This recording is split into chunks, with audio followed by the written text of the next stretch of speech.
লেবু গাছে ফুল আসা শুরু করলে আপনাকে বিশেষ সাবধানতা অবলম্বন করতে হবে। আর এই সাবধানতার মধ্যে প্রধান বা অন্যতম যে সাবধানতা সেটি হলো জল দেওয়ার ঘাটতি বা অতিরিক্ত জল দেওয়া। মনে রাখবেন, ছাদ বাগানে লেবু গাছে ফুল আসা শুরু করা মানে আপনাকে কিন্তু কঠোর হাতে বা খুব কন্ট্রোল মানসিকতা নিয়ে কিন্তু লেবু গাছকে পরিচর্যা করতে হবে।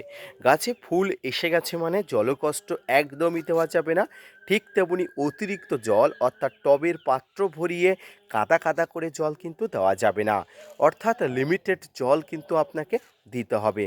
এর পাশাপাশি বিভিন্ন ধরনের ফাঙ্গাস এবং কীটপতঙ্গর আক্রমণ যাতে না হয়, তার জন্য আপনাকে ফাঙ্গিসাইড এবং কীটনাশক একটু হালকা ডোজের ব্যবহার করতে হবে যতদিন না পর্যন্ত ফুল ফুটে যাচ্ছে।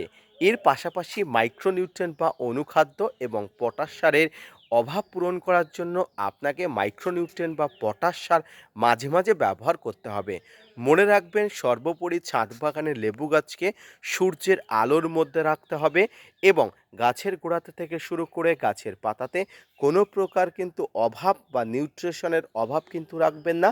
তাতে কিন্তু ফুলগুলো ঝরে পড়ার সম্ভাবনা প্রবল হয়ে দাঁড়ায়। ধন্যবাদ।